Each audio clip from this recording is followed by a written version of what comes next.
দেখুন আজকে আমি গরমের দুপুরে একটা পটল আলু, এই যে এখানে পটল আলু কেটে নিয়েছি লম্বা লম্বা করে। এদিকে দেখুন রুই মাছটা আমি ভালো করে ফ্রেশ করে ধুয়ে নুন হলুদ মাখিয়ে ভেজে নিয়েছি। আমি একদম ছোটোর করে ভিডিওটা বানাবো বলে আগের থেকে আমি ক্যামেরার পিছনে ভেজে নিয়েছি। এই দেখুন তেল রয়েছে, আমি কিন্তু সর্ষের তেলে রান্নাটা করছি। দেখুন ওই তেলে আমি আলুগুলো একটু ভেজে নিচ্ছি, তাই ভাজা হয়ে গেছে। এবার আমি পটলগুলো একটু দিয়ে দিচ্ছি। যেহেতু আমি গরমে একদম পাতলা করবো আলু পটলের ঝোল। এইদিকে দেখুন হলুদ গুঁড়ো, লঙ্কার গুঁড়ো, জিরের গুঁড়ো, ধনে একদম অল্প মশলা নিয়েছি। এদিকে একটা মিডিয়াম সাইজের পেঁয়াজ, একটা টমেটো, 1 ইঞ্চি আদা একসাথে মিক্সচারে বেটে নিয়েছি। এই হলো মশলা।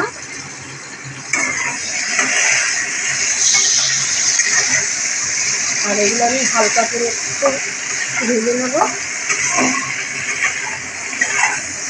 দেখুন আমার কিন্তু হালকা ভাজা হয়ে গেছে, আমি কিন্তু আর নামাচ্ছি না, একবারই আমি মশলাটা দিয়ে দিচ্ছি।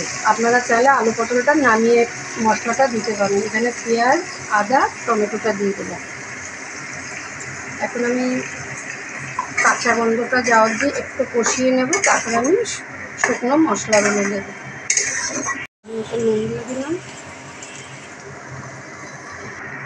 এখন আমি দিয়ে দিচ্ছি এই যে জিরের গুঁড়ো, ধনের গুঁড়ো, লঙ্কার গুঁড়ো, হলুদের গুঁড়ো, এক শুকনো মশলাটা। আচ্ছা, আমি এই জারটা দিয়ে একটু জল দিয়ে দিচ্ছি। এখন আমি 3 মিনিট মশলাটা কষাবো। আপনারা যে এই গরমে কেউ পটল তো এখন মানে গরমের সারা বছরই পাওয়া যায়, কিন্তু বলে না সিজনের জিনিস সিজনেই বেশি ভালো লাগে। তা এই গরমে কিন্তু পটল দিয়ে অনেক কিছুই বানানো যায়।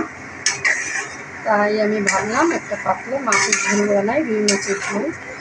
তা এখন যতক্ষণ তেল না ছাড়বে আমার কিন্তু মশলাটা আমি কষিয়ে ফিরে আসছি। মশলা আমার কষে গেছে আলু পটলের সাথে, তেল ছেড়ে দিচ্ছে। এখন আমি গরম জল দিয়ে দিচ্ছি। আমি তো জলটা বেশিই দিলাম, আগেও বলেছি আমি কিন্তু একদম পাতলা ঝোলটা বানাবো। গরমের দুপুরে সাদা ভাতের সাথে এরকম একটা পাতলা ঝোল আর একটা ভাজা, একটা টক ডাল হলে আর কিছু লাগে না। এখন আমি একটু দেখুন গরম জল দিয়েছি, তাড়াতাড়ি আমার বলক এসে গেছে, মানে ফুটে গেছে। এদিকে যে আমি মাছগুলো ভিজে রেখেছি, দেখুন মাছগুলো ছেড়ে দিচ্ছি। এক এক করে মাছগুলো ছেড়ে দিচ্ছি। আর রান্নাটা প্রায় হয়ে গেছে। 2 থেকে 3 মিনিট আমি চাপা দিয়ে দেবো, আমার কিন্তু রান্না কমপ্লিট। এই যে মাছের ভাজার তেলটা ছিল দিয়ে দিলাম, এখন আমি ঢেকে দেবো।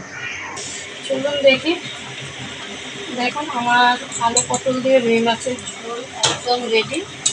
আমি ক্যামেরার পিছনে একবার নেড়ে দিয়েছিলাম, আমি কিন্তু এই ঝোলটাই রাখবো। গ্যাস অফ করে দিলাম।